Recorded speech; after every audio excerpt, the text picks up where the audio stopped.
Dear listener, a word of caution. This show is an immersive audio experience. If you are driving, be vigilant, because the sounds you'll hear might feel very real. Sirens, growls, screams, chainsaws. It's all fair game. You've been warned. This show's intended only for mature audiences. Viewer discretion is advised.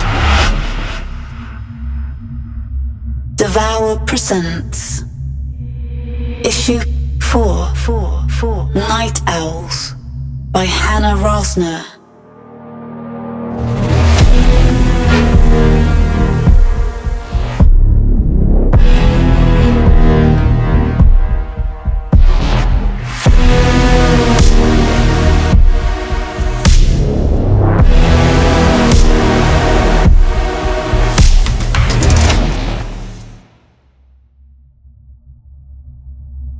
Exactly 2 years after the switch, Gemma and Kyle finally dared to watch the sunset. They climbed the ladder to the roof of their Oak Park townhouse, where they had a partial view of the Chicago skyline, the distant towers slicing dusk's reflection into gleaming geometric patterns. The charred skeleton of an apartment building was visible a few blocks away. Another arson. Another reminder of the dangers that came alive after the sun went down. The sun hovered above the horizon, fat and dripping and blood red. Gemma checked her timer. 5 minutes and 42 seconds. She was determined to savor this moment, though she never loosened her grip on the knife in her pocket. Kyle had bought it for her last year, a short switchblade with a mother-of-pearl hilt. Beautiful and lethal. He'd gotten it for her so she'd feel safer going out on her own. But being on her own during the day wasn't what made her feel unsafe. Once they moved to the day zone, if a spot ever opened up, Gemma hoped she would no longer feel the need to carry around a knife. Their block was quiet, as always. A few months ago, this hour was often fraught with tension, people hurrying to get inside their homes during the grace period, locking their doors, covering their windows to keep out the approaching moonlight. Now, the neighborhood was silent. Few sounds of domesticity audible from the modest suburban homes around them. The cars parked in their driveways were sparkling clean, but their flower beds had been neglected and overgrown with weeds. Nocturnals had no use for landscaping. Kyle looked nervous, fidgeting with the broken zipper on his jacket, permanently stuck in the middle of the chain. He kept checking the time, eyes darting from his phone to the empty sidewalks. For months, Gemma had been begging Kyle to come up here at sunset, but he'd always said it wasn't worth the risk. For some reason, tonight was special. You don't have to keep checking. The alarm. We shouldn't assume it'll always go off at the right time, Kyle said. He seemed upset about something. Sweat beads glistened on his forehead, and his face was turning green, like he might be sick. Gemma's pulse accelerated. What bad news was he preparing to share this time? Are you all right? Kyle nodded and coughed a little. Yeah, I'm just... He checked the timer on his phone one more time. 3 minutes and 50 seconds. Gemma, I love you, he choked, his voice catching. He cleared his throat. There's more. I have this whole speech actually, but I forgot to time it out, so I... Save the speech, Gemma said, and pressed her lips to his, her answer to his unspoken question.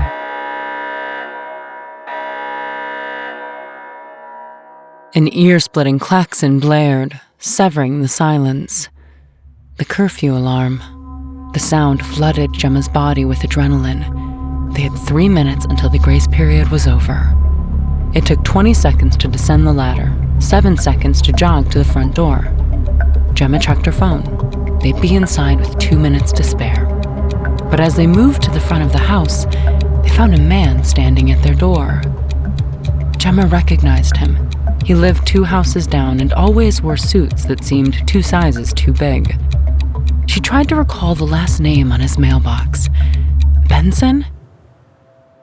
"What are you 2 lovebirds doing out at this hour?" Mr. Benson asked. His smile was kind, though for some reason it made Gemma's stomach turn. She checked her timer.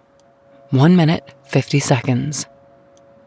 "We're heading inside," Kyle replied, his tone less friendly. "Do you need something?" "Just wanted to give you 2 a heads up." Mr. Benson's eerie smile hadn't faded, yet it no longer seemed kind. More maniacal, like a man about to embark on a very exciting vacation. One he would never come back from. "You 2 seem like a nice young couple, and I didn't want to leave you all alone here without letting you know what's coming." Gemma opened her mouth to ask what was coming when Kyle grabbed her hand, hard. He moved in front of her protectively. "We're fine here. Thanks. Now move out of our way." Gemma snuck a glance at her phone's timer. 1 minute, 8 seconds. Mr. Benson remained rooted to the spot, continuing as if he hadn't heard Kyle. "I was waiting on my balcony when I saw you 2, and I thought, hell, it might be rude not to extend an invitation, especially since you're about to be the only 2 Daywalkers left." "You threatening us?" Kyle hissed, slowly retrieving his knife. Gemma's pulse thundered. 47 seconds. "Like I said, a friendly heads up. It's only neighborly." Kyle held out his knife. "Out of our way." 41 seconds. Mr. Benson put his hands up, chuckling. "Hey, I get it. I was like you for a while, clinging to the good old days. Wife said I was being stubborn. She used to have Parkinson's, you know." The man sighed. "Now I know those old days weren't so good after all." 30 seconds. "Oh, well, at least you'll have each other." The man finally stepped aside, heading back toward his house. "See you on the other side one day." Gemma and Kyle shoved their front door open and hurried in with only 18 seconds to spare. Kyle locked the door as Gemma quickly checked the blackout curtains. They both stopped to catch their breath, waiting for their heartbeats to return to normal. Gemma heard a soft purring from the living room. Their sweet tabby cat, Tom, slinked out from behind Kyle's keyboard, and Gemma scooped him into her arms, hugging him tight to her chest. They sometimes let Tom roam outside at night, since he was so active in the evenings. Kyle had built Tom a little space in the garage so he could come and go as he pleased without having to be let out in the middle of the night. But tonight, their little nocturnal creature would have to remain indoors. Tom wriggled out of Gemma's grasp, naive to the concerns of his troubled humans. Kyle wrapped Gemma in his arms. She drank in his scent, the trace of earthy cologne on his jacket, a scent that tethered her to safety like an island amid a stormy sea. Is it true? Are we the last ones on the block? Kyle stroked her hair, his mind on the number of occupied houses around them. For weeks, this place had felt like a ghost town, except the ghosts were very much alive, haunting only at night. Suddenly, a distant scream pierced the air, somewhere out in the forbidden dark. An anguished cry, the pain of transformation. Gemma had heard this sound many times over the past year, but each time it had the same effect, a shockwave of terror that seized her entire body. "We are now," Kyle whispered.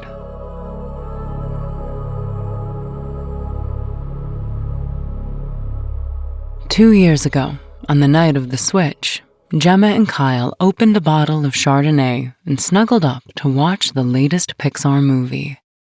The astrology accounts Gemma followed out of dim curiosity said there would be a significant lunar eclipse that night, especially if you were a water sign. Her horoscope advised against making any big lifetime decisions or signing any legally binding agreements that night. The eclipse would disrupt untold cosmic forces. The universe was in flux. "My dad mentioned it too," Kyle said when Gemma told him about the eclipse. "Guess it's a big deal. Did you want to try and see it?" "No chance we'll be able to. All the light pollution. I think you need a pretty serious telescope." That was all they said about the celestial event that was about to change their lives forever. At around 11 p.m., Gemma pulled the curtains shut, unaware of what she was protecting them from. The next morning, Gemma decided to swing by Edna's cafe on her way to work, but they were closed. No sign on the door, no explanation. She remembered being annoyed she'd have to settle for a stale vending machine croissant at the office. "It's funny what we remember about that day," Kyle said later, when she described what she had seen on that haunting morning. Gemma continued down Nordica with her noise-canceling headphones on, listening to Kind of Blue.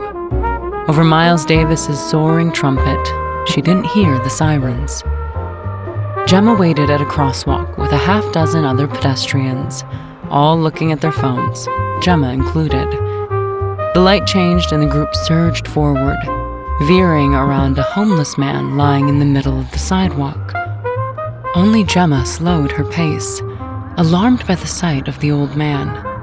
His toes poked out of his soiled shoes, his gnarled limbs sprawled at odd angles. Gemma stood and stared at him, waiting to make sure he was breathing. It certainly wasn't unusual to come across a homeless person sleeping in an undignified position in Chicago, but something about this tableau seemed off. Gemma looked around for help when she spotted another person, another body on the sidewalk. This one belonged to a lithe young woman her own age, wearing a sports tank and running shorts. Her headphone wires were strung across her sleeping face. At least, Gemma hoped the woman was sleeping. Gemma removed her own headphones, barely registering the sirens in the distance as she nudged the woman's shoulder.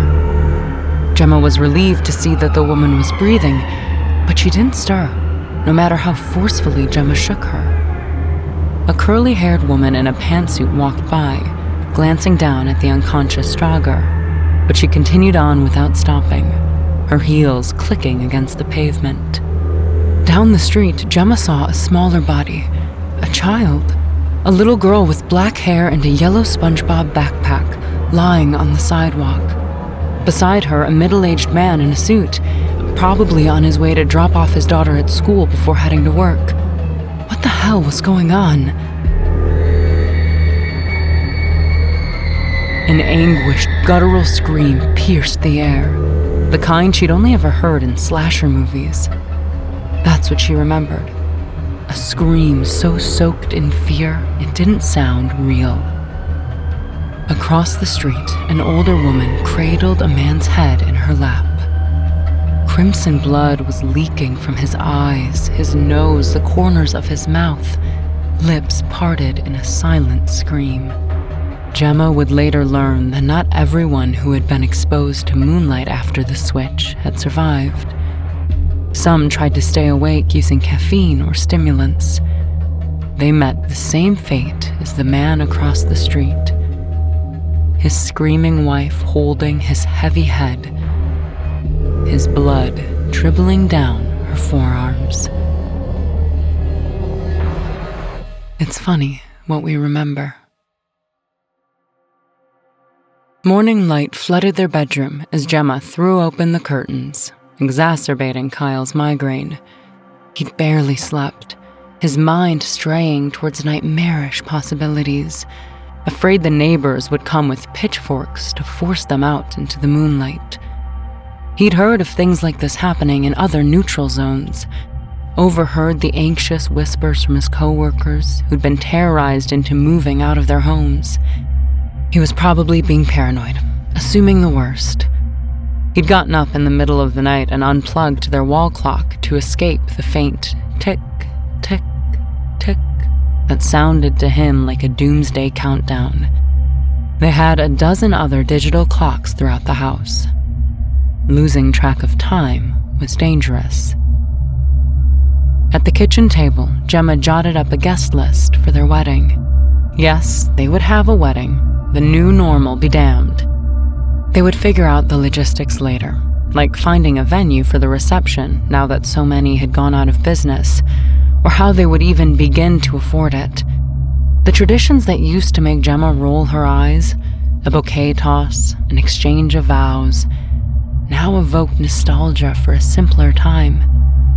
It had been so long since they had had something to look forward to.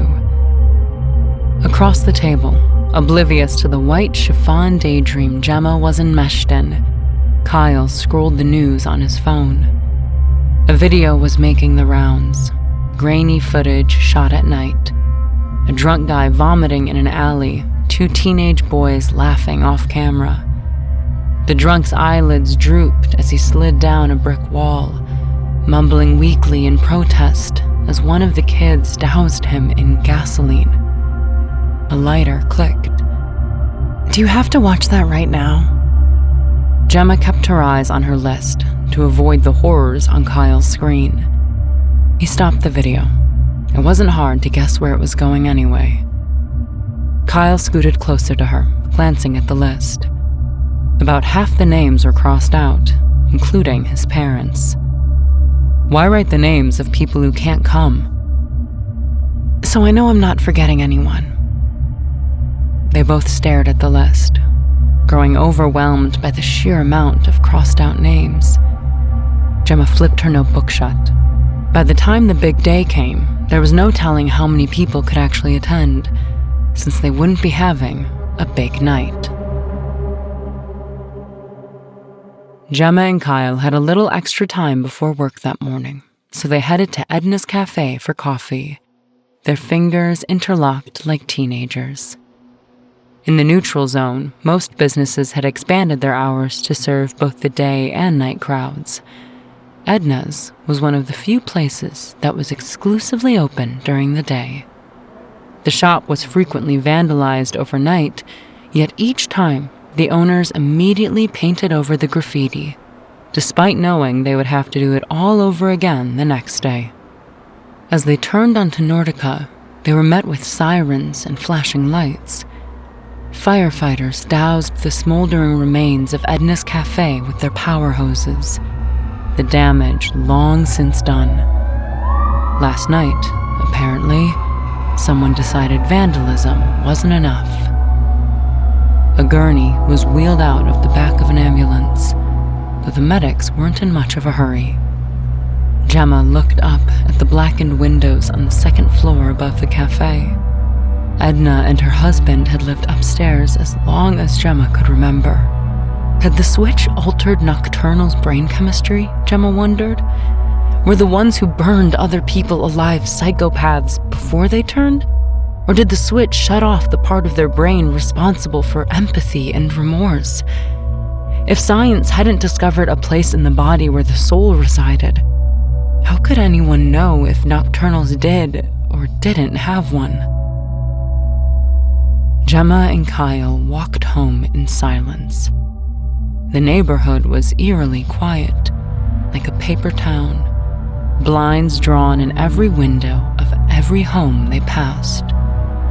It was a warm day, but Gemma shivered, chilled by the sight of the scorched cafe. Another horror scene now etched into her memory. "Have you heard back from the management company yet?" Gemma tried to keep her tone casual, even though it was impossible to hide the edge of anticipation. "Not yet. I'm sure they're backed up with applications." "I hope it wasn't a credit check thing." Gemma's brow furrowed. "Your score was great." is great good enough in such a crowded market? I'm sure we're not the only ones trying to move into a day zone. Kyle squeezed her hand. We've got the down payment ready in cash. If anything, they might want a cosigner. Gemma lifted an eyebrow. You think your folks would cosign a mortgage on a day zone apartment? She let out a little laugh. They'd rather buy us a freaking mansion in their neighborhood. Trust me, they'll be so thrilled to hear we're engaged, they won't give us a hard time about moving. It's not like it makes a difference to them where we live. Gemma gave a tentative nod, though her skepticism didn't wane.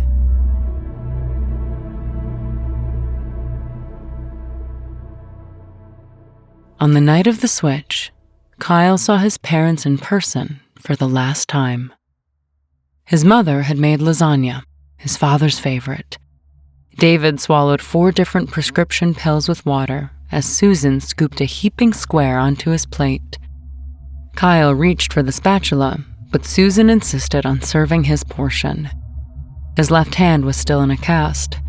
It had been 4 months since an Uber struck him broadside while he was biking down Elston. Everyone told Kyle he was lucky the worst injury he sustained was a broken hand. He'd really tried to take comfort in that.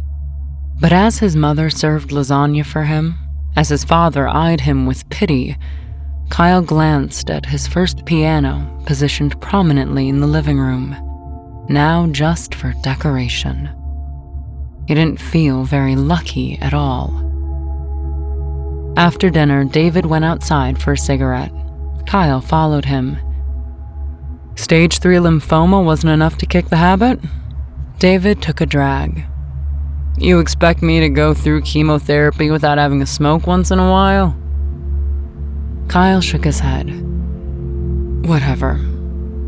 He headed for his car. Not staying to watch the eclipse? There's this asteroid. I told Gemma we'd watch a movie. You can watch a movie anytime. This is historic stuff. David glanced up at the bright, taciturn moon. When do we meet this Gemma? Soon, promise. Kyle started down the driveway. Night, Dad. After his wife went to bed, David went into the garage to get his Celestron Nexstar telescope, a midlife crisis purchase Susan much preferred to a motorcycle. The asteroid, nicknamed Apophis after the Egyptian god of chaos, was scheduled to pass by around 12:30 a.m. and arrived on time. The impact of the massive space rock against the moon's shadowed surface was a sight to behold. A tiny, silent explosion, a flash of golden light against the pock-marked gray. David could barely sleep that night, buzzing with excitement at having witnessed a once-in-an-era celestial anomaly. The next morning, David woke before dawn. He felt fine. He brewed coffee and read the news the old-fashioned way from a newspaper. But within a few minutes of sunrise, he started to feel very ill. A blanket of fatigue engulfed him like equatorial heat. David went back to bed and did not wake up until 12 hours later. David staggered down to the living room in a daze. All the curtains were drawn, cardboard taped over the windows. He found Susan in the basement, standing a foot from the TV. When she saw him, she burst into tears and embraced him. David couldn't make sense of her hysteria. Then he saw the news briefing on the television behind her, and he understood. At his next chemotherapy treatment, the doctors discovered David's cancer had vanished. As they learned more about the benefits of turning, Susan could see no reason not to join him. Nocturnals aged more slowly, more impervious to disease, and more resistant to injury. The only downside anyone had yet discovered, other than needing to hibernate during the day, was that nocturnals were infertile. Well, that was no trouble. Their son was grown now, and they certainly weren't planning on having more children. David and Susan emailed their son frequently, sending him articles and video seminars. Kyle's fractured hand would be instantly healed, they pointed out. He could play music professionally again, have the career he'd always dreamt of. Kyle never responded. David figured it had to do with that Daywalker girl he'd been seeing. It was always a girl. Driving to work that morning, Gemma turned her radio to NPR, catching the tail end of a story about a coup in Indonesia by the Nocturnal military. There was always chaos on the other side of the world, always violence and terror anywhere it was night. She switched to 93 XRT, playing Dire Straits So Far Away. Gemma lightly tapped the steering wheel, the glint of sunshine against her engagement ring making her a little giddy. She was excited to tell her friends at work. Carly was going to freak out when she saw the ring. They weren't close, didn't spend time together outside of the office, but it was nice to have someone to talk to at work. It made things feel normal. Carly wore sparkly headbands affixed atop her head like a tiara, her pink pastel nails filed to points like mermaid claws. Carly had undoubtedly been a bridezilla before her wedding, based on the extravagant details she shared about her big day. Though Gemma rarely heard a kind word about Carly's husband, an accountant with a sports betting problem. Carly always seemed so desperate to escape the banality of her home life. Gemma was sure she'd be delighted to hear the news. Dire Straits crackled to static as Gemma's car descended into the parking garage. She worked in the marketing division of a skincare company. Her job was to delicately remind women that the collapse of civilization was no excuse not to moisturize. Her usual parking space was blocked by construction equipment, stacks of glass panels leaning against the wall like translucent dominoes. The top floor, her floor, was having its roof replaced with a glass ceiling, so the night shift workers could charge at their desks. After a study found that nocturnal employees were more productive when exposed to moonlight, most offices swapped out their roofs. Even though she never, ever stayed at work within an hour of sunset, sitting directly beneath the open sky all day still made Gemma nervous.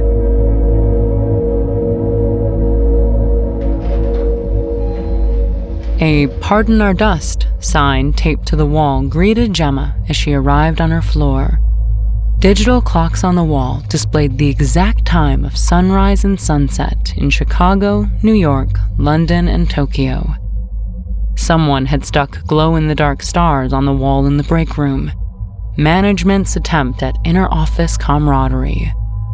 But everyone knew that even if the day and night shift could interact, camaraderie was unlikely. Gemma shared a desk with Zachary Twill from data filing. He always left their workspace littered with candy wrappers, open takeout containers, and nail clippings, never bothering to clean up after himself. Last week, Gemma wrote him a tactful note asking him to keep their shared workspace tidy, but Zachary left the note crumpled in a ball amid the rest of his detritus. As Gemma swept his nail clippings into the trash bin, she shoved her anger deep down inside herself, refusing to let her nocturnal coworkers' disrespect and entitlement get her down. Today was going to be a good day. She was engaged. Gemma strode toward Carly's desk with a spring in her step, secretly hoping others would see the childish glee on her face and ask what she was so happy about. But Gemma's excitement faded as she approached Carly's vacant cubicle. Her computer was off, the screen covered in post-it notes. "We'll miss you, Carly." Someone had left fresh-cut tulips on her desk and a glass of water. The yellow gold bulbs were splayed open triumphantly, like a little girl stretching her arms wide after a restful sleep. At night, Gemma knew the petals would curl up into themselves. Perhaps the flowers had been chosen deliberately. The gossip in the break room was about the picture Carly had posted from Luna nightclub at 10:45 p.m. Her eyes had developed the telltale slitted pupils, a horizontal zigzag like a squid's eye, and her skin had the subtle, ethereal blue-green glow of bioluminescence due to the increased luciferin in her new nocturnal cells. Maybe she had too many drinks. Lost track of time, offered Ellie from branding. Kevin from accounting scoffed. You'd have to be drunk off your ass to miss the grace period by 4 hours. You think she did it to get away from her husband? Or maybe she just wanted flawless skin and perky boobs forever. Gemma covered her ring finger with her right hand, not wanting anyone to see. She no longer felt like sharing her good news. When she got back to her desk, she scribbled a terse note for Zachary. "Clean up your shit, you slob." She threw the note in the trash and wrote a less antagonistic one. "Please clean up after yourself." She knew Zachary would ignore the note, but it made her feel like less of a doormat, standing up for herself for once. She was tired of living in fear of people she never even saw. Daywalkers shared custody of their world with Nocturnals, yet they were in a whole separate universe. Kyle's laptop displayed an icon of an old rotary phone. The old school ring ring, tinny and grating to Gemma's ears as they waited for the video call to connect. David and Susan's faces blinked onto the screen, sending their son warm smiles that cooled slightly when their eyes landed on Gemma. Their slitted pupils were visible despite the poor image quality. "Guys, we have some big news to share. 2 things, actually." Kyle sputtered nervously. He sucked in a breath and held up Gemma's left hand. "We're engaged." Gemma wasn't sure if it was a lag in the connection or something else. After a moment, David and Susan broke into expressions Gemma decided to interpret as surprised joy. "Congratulations! That's incredible, you two. Have a date set?" Kyle waved a hand. "It's all brand new. We're still working on the details. Like how the hell your own family will be able to attend." Gemma saw Kyle's shoulders go rigid again and cut in. "We're going to find a way to make sure all our loved ones can be there, virtually if not physically. We're working on it, but we wanted you both to be the first to know." David and Susan beamed, the glare of their laptop screen reflecting off their pale, slightly luminescent skin. "We're very happy for you both. Wait, what's the other news? It's not a shotgun wedding, is it?" David chuckled, but his apprehension was starting to show. Gemma did her best to hide her irritation. Of course, they'd assumed she was pregnant. No, one big life event at a time," Kyle said, forcing a laugh. "We're moving." A flicker of confusion crossed his parents' faces. "Not far, just across town," Kyle continued. "We've been waiting months for a place in the day zone to open up." "What's wrong with your current place?" David interjected. He seemed to be having trouble keeping up his fake grin. "It's just, this neighborhood doesn't feel safe anymore," Kyle tried to explain. "There's been arsons. Someone burned down the coffee shop. You're not running a coffee shop." "I'm just saying, we're not starting a family right now, but we would like to someday, and this area isn't..." "As long as you don't bother your neighbors, they won't bother you." "We've heard of people breaking into houses, dragging people out of their homes and forcing them to turn." "Daywalker propaganda," David spat. "Your mayor's approval rating is in the toilet, so he's resorted to fear-mongering, trying to divide people." Okay. Kyle put his hands up in an effort to redirect the conversation. Look, we already signed the paperwork. We're moving at the end of the month. That's my decision. Gemma straightened at this. It was their decision, but she knew Kyle was saying what his parents wanted to hear. What they didn't want to hear was any hint Gemma might be manipulating their son into remaining a Daywalker. It's a nice house, big yard, plenty of space. It'll be a great place to raise kids someday. Sounds nice, Susan said flatly. She and David exchanged a look of disappointment. I'm sure you'll be very happy there, surrounded by electric fencing and patrolling security guards, so no boogeymen can come and get you in the night. David sighed bitterly. Kyle leaned forward, getting right to it this time. We need a co-signer for the mortgage. We have the money, but the credit check... Would you two be willing to sign for us? There was a long pause as David and Susan absorbed what was being asked of them. Both seemed to sit up a little straighter, as if suddenly realizing the immense power they held over Kyle and Gemma's future. David's face softened. We'd be happy to help. Just send over the paperwork. I'll sign it and email it back. Kyle's shoulders sagged in relief. Thanks. Are you able to print it, though? It has to be a physical signature. Fine. I'll sign it tonight. Just one condition. Gemma stiffened, wondering what their terms would be. Be a good boy and bring us a box of profiteroles from Alliance Bakery, would ya? We've been craving them the past few days. Kyle smiled gratefully and squeezed Gemma's hand. It was all going to work out. Soon enough, they would be in their new home, safe from the threats of their neutral neighborhood, free to get on with the rest of their lives in peace, among their own kind.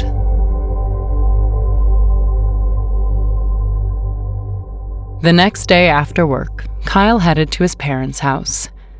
It was overcast that afternoon. Not being able to see the sun gave many Daywalkers anxiety. You could always check the time, but still, cloudy days seemed a bad omen. Kyle's childhood home was only 20 minutes away. He had a good 2 hours to get home. He texted Gemma. Was she good with Thai food tonight? On a jog, she responded. If you order, I'll pick up. And then she texted, It's cloudy. Hurry back. Kyle assured her he would. He had plenty of time. His parents' house was a 2-story Craftsman painted white with forest green trim. The tire swing in the front yard hung motionless, like a worn-out metronome. David and Susan had also replaced their roof with glass, inviting the moon's celestial power into their home. Kyle secured the bakery box under his arm as he found the spare key and went inside. It was strange, like entering a museum of his former life. His Little League trophies sat on a shelf beside his high school graduation photo. A shallow pool of weak coffee sat cold in the pot. Kyle picked up the financing paperwork on the counter, checked that his father had signed all the necessary lines, and slipped it into his jacket pocket. A Post-it note on the fridge told him to help himself to the lasagna inside. He ate a forkful and let the cold bite linger on his tongue, savoring the forgotten comfort of his mother's cooking. Something compelled him to head down the hall to his parents' bedroom. David and Susan's eyelids pulsed as their eyes darted around in the throes of REM sleep. Their hibernating bodies became blurred shapes as tears stung Kyle's eyes. It was a confusing kind of grief, mourning people who were not dead. Kyle wiped his eyes and hurried back down the hall, his pain eclipsed by the realization that it was time to head home. But when he got to the front door, he found it locked. The metal knob felt cold in his hand. The door wouldn't budge. A shiver staccatoed his heartbeat. He threw his weight into the door again and again, more forceful each time. He heard something pop in his shoulder, but he didn't feel any pain. All he felt was the overwhelming urge to get the hell out of the house. Black dots swam in his vision. He was starting to feel drowsy. He thought of his mother's lasagna. It tasted just as it always had, but he was increasingly certain there was an extra ingredient. A rush of anger was quickly subdued by a swell of terror. He swayed and staggered toward the basement door. It, too, was locked. He'd had dreams like this after the switch. Nightmares in which he was surrounded by faceless nocturnals obstructing his path home. He'd heard stories, sedatives and cocktails, hacked anti-theft systems that trapped daywalkers inside after dusk. It was usually the work of night gangs or extremists, but sometimes it was carried out by families. Kyle didn't think his parents would ever do something like this. He always thought they wanted to be grandparents. But now he realized he had no idea what they wanted. He didn't really know them at all. Kyle tried to blink away the blur as he checked his phone. In 7 minutes, it would be night. If he could just get out, if he could just get to his car. He stumbled to the window, each step a Herculean effort, as if his legs were trapped in wet concrete. Iron bars sliced the outside world into strips. The clouds had burned away, and now the sun was low on the horizon, giving the sky a sinister orange tinge. His fingers trembled as he typed a message to Gemma. Stuck in house. I'm sorry.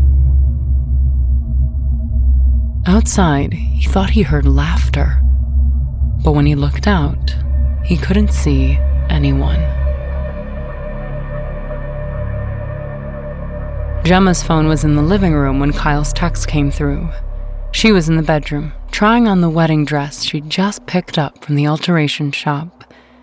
The dress was simple and elegant, floor-length ivory silk. It had belonged to her mother. Gemma admired how the dress hugged her curves. Imagined the look on Kyle's face when he saw her in it. Gemma thumbed the ring on her finger as she walked back into the living room. The light was turning pink outside. Kyle should be home soon. She debated changing out of the dress, but decided to keep it on until he got home. She wasn't superstitious about things like that. Any minute now, Gemma thought as she reached for her phone, my future husband will walk in the door and see me in this dress. Any minute now.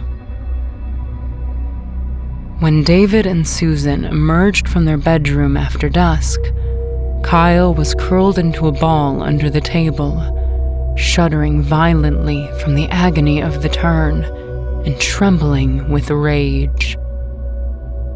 He needs time, said Susan. All the time in the world now. The expression on his parents' faces was one of triumph, of pride. A memory slammed into Kyle in that moment. He was 6 at the marina, ignoring his parents' warning not to wander too far down the pier. He slipped and fell into the water, and his father reached down with one hand to rescue him. Kyle saw that same look on his father's face now. He'll see, his mother said, staring down at him with those alien eyes. He'll see that we did what was best for him. Kyle went straight from his parents' house to Jermaine's place, an old college buddy who lived in a particularly loud and raucous section of the Night Zone, like Bourbon Street in the Vegas Strip intersecting in the fun part of hell. He and Gemma talked on the phone until dawn, although very few words were exchanged. There wasn't much to say. Kyle's voice was hoarse, garbled with tears. He sounded broken. He could never forgive himself for what happened. If she wanted to break off the engagement, he understood. A wedding was fucking impossible anyway, wasn't it? Gemma assured him he had done nothing wrong, that it wasn't his fault. She longed to see him, to touch him at least during the grace period, but Kyle refused to put her in any sort of danger. He didn't know what it meant yet, the change his body had gone through. If he couldn't trust his nocturnal family, how could he trust himself? Gemma felt shattered, sick with grief, a hollow shell of herself. First Kyle had been taken from her, and now Tom had gone missing. She called for him, searching the neighborhood until the curfew alarm. Her family had been torn apart overnight. In the morning, Gemma picked up her phone to call in sick, then hesitated as she looked around her house. She couldn't bear to spend the day here alone. Gemma was the first to arrive at the office that morning. She hoped to avoid any encounters with coworkers who were sure to see her forlorn, sleep-deprived face and suggest a green tea serum for those bags under her eyes. A putrid stench struck her as she stepped off the elevator. The rotting smell of decay grew stronger the closer she got to her desk, so foul it made her eyes water. She covered her nose and mouth, surprised and a bit confused to see her desk spotlessly clean, as if Zachary had actually heeded her request to clean up after himself. But then she opened her desk drawer and found the real mess he'd left. Inside was Tom, his belly torn open and crawling with maggots, eyes bulging in permanent terror. Gemma ran to the bathroom to vomit and didn't come out for hours. Fiona from HR said they couldn't prove Zachary killed her cat. She could try filing a police report, but without proof, it was unlikely Zachary would face disciplinary action. Regardless, Gemma should probably stop letting her pets wander around at night. When she finally returned to her desk, she ignored her inbox and spent the rest of the afternoon scouring the internet, using search terms like Nocturnals' loss of humanity and moral center and psychopathy. She found herself inexplicably obsessed with finding some scientific explanation for what Zachary had done to Tom, what David and Susan had done to their own son. Was it going to happen to Kyle? Was her fiancé destined to transform into a monster? The overhead lamp was out in the parking garage. She clicked her key fob twice and followed the sound to her car, immediately locking her doors and turning on the lights. She never used to be so afraid of the dark. She used to be a night owl.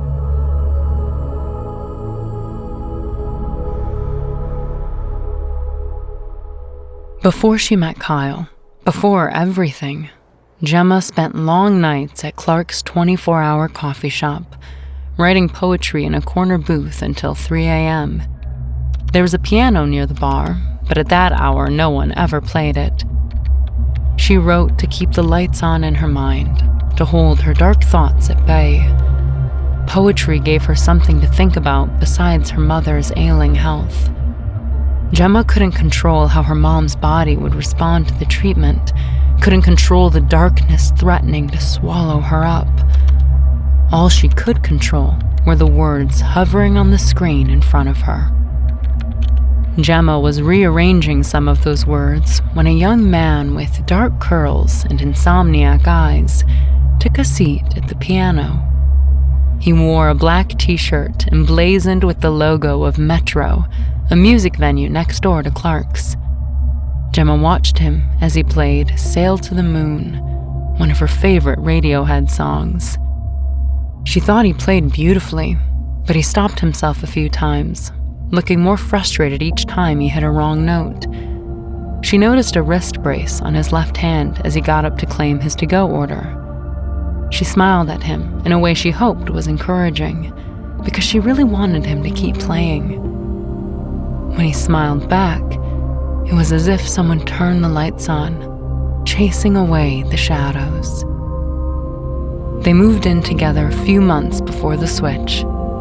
They kept each other calm and sane as they waited out the chaos. Riots in the city, food shortages, market crashes. But the gears of trade refused to succumb to destruction, and soon enough society adjusted to the new paradigm. Windows were painted over, tunnels were dug, some workplaces moved underground. Eventually, the economy adapted to serve consumers of both kinds at both times. A tenuous peace was achieved. But Gemma couldn't shake the feeling that they were always on the precipice of another, slower disaster.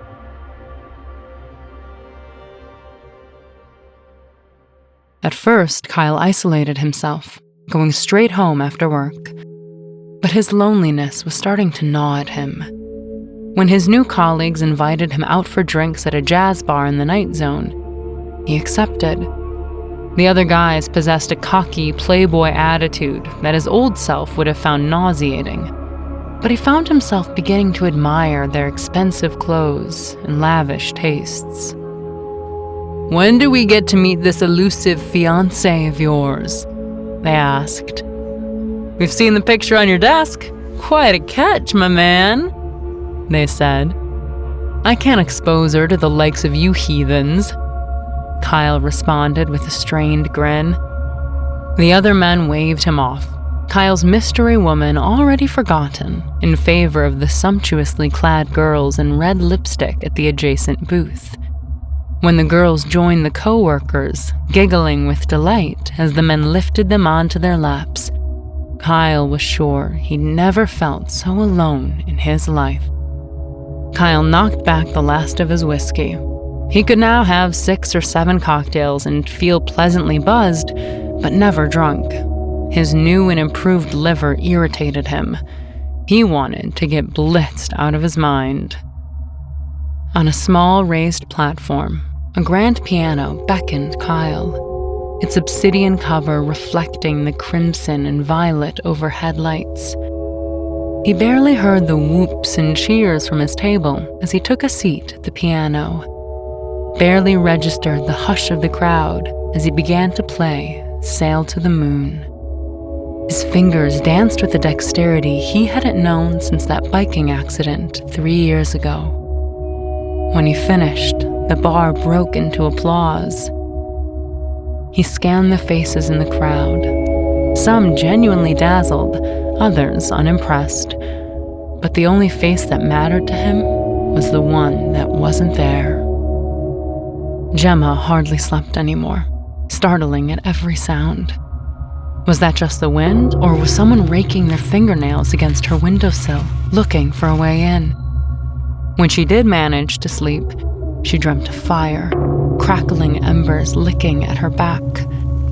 Nightmare after nightmare found her trapped in her home after dark, as flames closed in around her, and the only way out meant turning into someone else.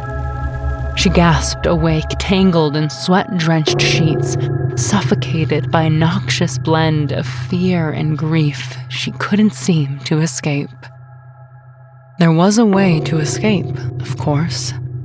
It was just outside, casting the street in a silvery haze, hovering like a patient UFO, waiting to take her to a new home. The Friday before the end of the month, Gemma got a call from the Day Zone leasing office. Her application had been approved. She and her fiancé were cleared to move in on the 1st. Kyle must have dropped off the paperwork his father had signed, she realized. Gemma pretended she had a bad connection and hung up on the leasing office before the sob rising in her chest made it impossible to speak. Kyle was giving her the ultimate gift, a chance to move to a place where she could feel safe, a place he would never be allowed to enter.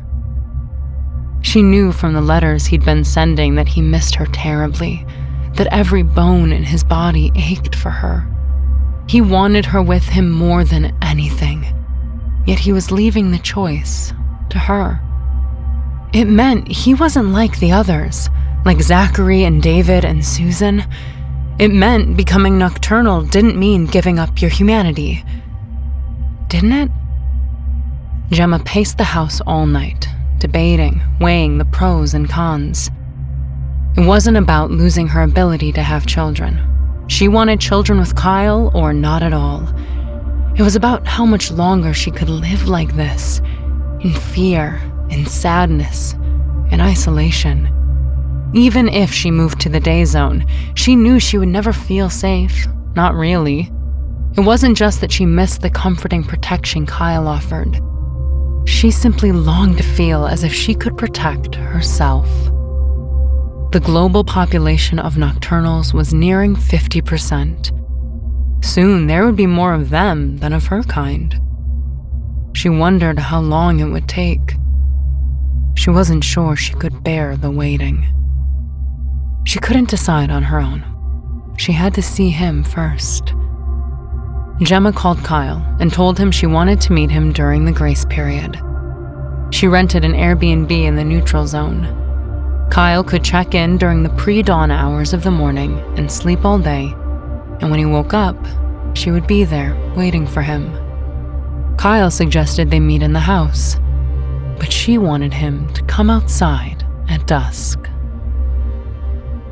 The summer equinox was a celebration for Nocturnals, a night they believed ushered in the dominion of nighttime over daylight. Gemma was always a little spooked, especially that first year, when the rumble of helicopter blades at dusk shook the walls, the ear-splitting sirens freezing her blood to ice. Nowadays, things had quieted down, but still, it was a night when anything could happen. At 5:52 p.m., Gemma laid a woven blanket on the lawn, sticky blades of grass clinging to her bare ankles. A garland made of fake white roses hung from the shrubbery behind her. She barely flinched when the curfew alarm blared, simply smoothed the fabric of her wedding dress.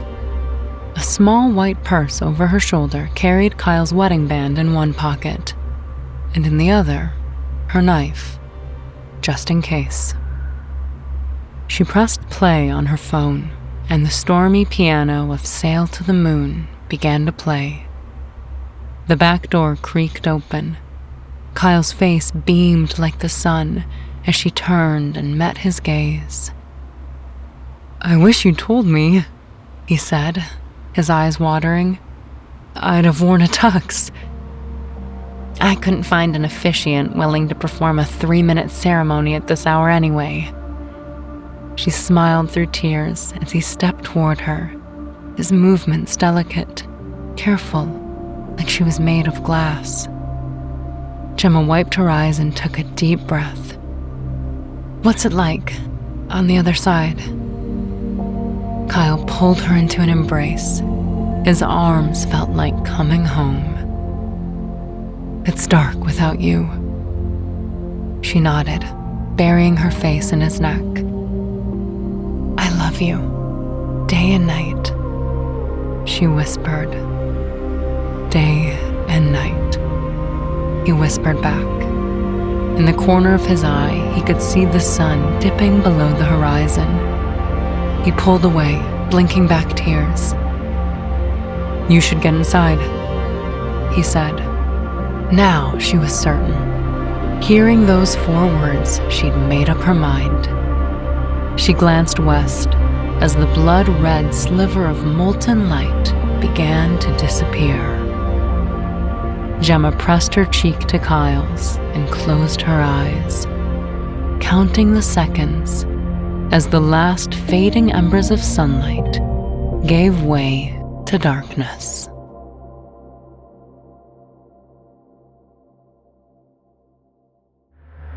This has been an audio fiction production of Night Owls, an original story written by Hannah Rosner, first published in DEVOUR Journal Issue 4. This episode was produced and directed by Sylvain Kauffman and executive produced by Harris Kauffman. Narration by Helena Miller. Editing, sound design, mixing, and original music by Sylvain Kauffman. DEVOUR Audiofiles is a production of DEVOUR Journal, founded and edited by Harris Kauffman, with creative direction by Joseph Deutscher.